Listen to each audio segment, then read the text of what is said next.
सीमा का जो आत्मविश्वास है वो बहुत चौंकाता है, चाहे उसे कैमरे के सामने बोलना हो या किसी नए व्यक्ति से बात कर रही हो या उसे अपनी किसी जरूरत को पूरा करना हो। लेकिन हमारी इस पड़ताल में उसका हर एक झूठ पकड़ा गया है।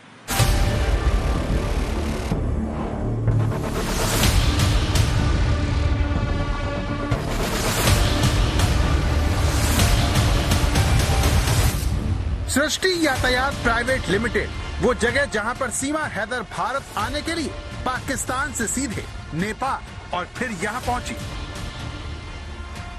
तारीख थी 12 मई और वक्त सुबह 7 बजे से पहले। आखिर सीमा इतनी सुबह सुबह यहां क्यों पहुंची?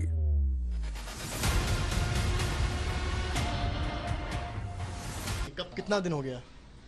12 में को इधर से गई थी। अच्छा, तो क्या कहा था? कितने बजे आई थी आपके पास वो? सुबह 7 बजे आई इधर। और बस कितने बजे की थी? बस तो 7 बजे निकलेगी। वो फोन पर कब बात हुई थी? फोन पे एक दिन पहले रात में? हाँ, रात में। क्या बात हुई थी? हाँ, उससे बात हुआ था कि भैया आपका गाड़ी दिल्ली जाएगा।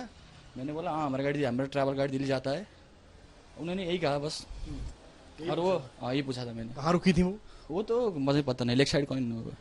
लेग साइड पे कोई होटल पे रुकी होगी। अच्छा, तो सुबह जब यहाँ पर आई वो तो उन्होंने क्या आपसे बातचीत की? हाँ, मुझे टिकट करवाया। सुबह वो 10 मिनट पहले आई थी गाड़ी से निकलने के लिए और टिकट करवाया और बस में जाके बैठ गई। तो सीमा ने 11 मई को प्रसन्ना गौतम को फोन किया, पूछा कि बस कब भारत के लिए रवाना होगी और अगले दिन वो वक्त पर पहुंच भी गई। काठमांडू से सीमा यहाँ इसीलिए पहुंची क्योंकि वो अच्छे से जानती थी कि उसे यहाँ पर दस्तावेज नहीं दिखाने होंगे। टिकट में उन्होंने आईडी वगैरह दिया? आईडी उन्होंने बोला था मेरे पास आधार कार्ड है। हम लोग तो टिकट पे भी लिखते हैं और कार्ड पे भी हमारा आईडी अनिवार्य लिखते हैं। उन्होंने आईडी दिखाई थी? कौन सी आईडी दिखाई थी? नहीं, हम तो बोलते हैं आईडी लाने के लिए और आईडी चेक तो नहीं करते। अच्छा, लाने के लिए बोलते पर आप लोग चेक नहीं करते? तो बॉर्डर में करेंगे। उन्होंने आईडी बोला, हमारे पास आईडी बोला था और हमने उनको टिकट करवाया था, बस में बैठ गए और चले गए। आधार कार्ड है? आधार कार्ड नहीं, हमारे पास आईडी है, हम इंडियन। मैंने बोला आप इंडियन है और कोई दूसरे देश का है? उन्होंने बोला मैं इंडियन हूँ। सीमा हैदर ने बोला कि वो इंडियन है। आपको जो पता चला बाद में खबरों में आपने देखा होगा। खबरें जो लिंक्स दंग रह गया मैं तो। मेरे पास इधर ही आई थी मला में। सीमा हैदर ने खुद को भारतीय कहा। उसके पहनावे और बोलचाल के लहजे से कोई इससे इनकार भी नहीं कर सकता था।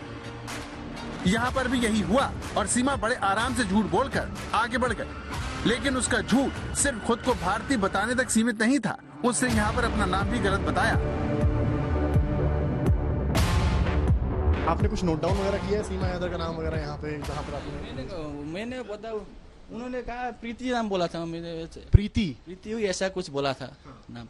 सीमा तो नहीं बोला था। सीमा नहीं बोला। इस तरह सीमा ने पहले खुद को भारतीय और फिर प्रीति नाम बताया। लेकिन बड़ी बात यह है कि उसके पास नेपाल से नोएडा तक का पूरा किराया नहीं था। सीमा के पास 12,000 नेपाली रुपए थे, जबकि बाकी रकम के लिए उसने किसी भारतीय दोस्त से संपर्क किया। उन्होंने मुझे 12,000 रुपीज नेपाली रुपीज इधर दे दिया और बाकी 6,000 रुपए से उन्होंने वो कोई इंडियन वाले से पेटीएम करवा दिया। किसी इंडियन से? सचिन नाम था क्या? नाम तो पता नहीं मुझे, लेकिन मैंने उनको पेटीएम, हमारा जो इंडिया में स्टाफ होता है उनका पेटीएम नंबर दे दिया और उन्होंने उधर व्हाट्सएप पेटीएम कर दिया।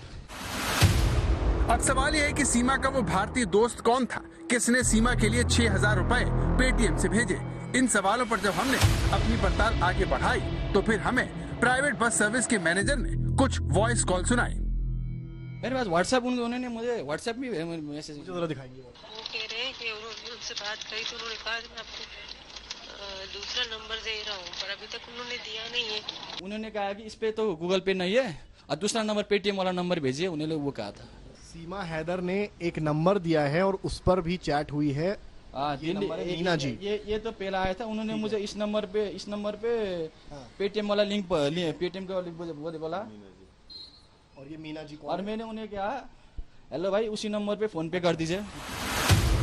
तो सीमा हैदर ने प्राइवेट बस सर्विस के मैनेजर से शुरुआत से ही झूठ बोला, खुद को भारतीय बताया, दावा किया कि उसके पास आधार कार्ड है। उसने अपना नाम भी प्रीति बताया ताकि वो भारतीय रख सके। इसके अलावा उसने अपने भारतीय दोस्त से बस के टिकट के बाकी 6,000 नेपाली रुपए भी दिलवाए।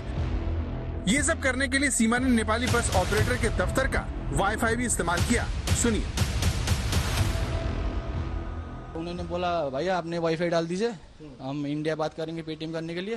तो हमने वाईफाई डाल दीजिए। यहाँ आई थी, यहाँ इस ऑफिस में आई थी सीमा हैदर, इधर से बस पे चढ़ के गई है और वाईफाई यहाँ से एक्टिवेट करवाया। वाईफाई हमने उसके मोबाइल पे डाल दिया और उधर वो आप इंडिया को वो अपने आदमी से पूरा कर लिया और पेटीएम कर दीजिए। हमें पेटीएम हो गया।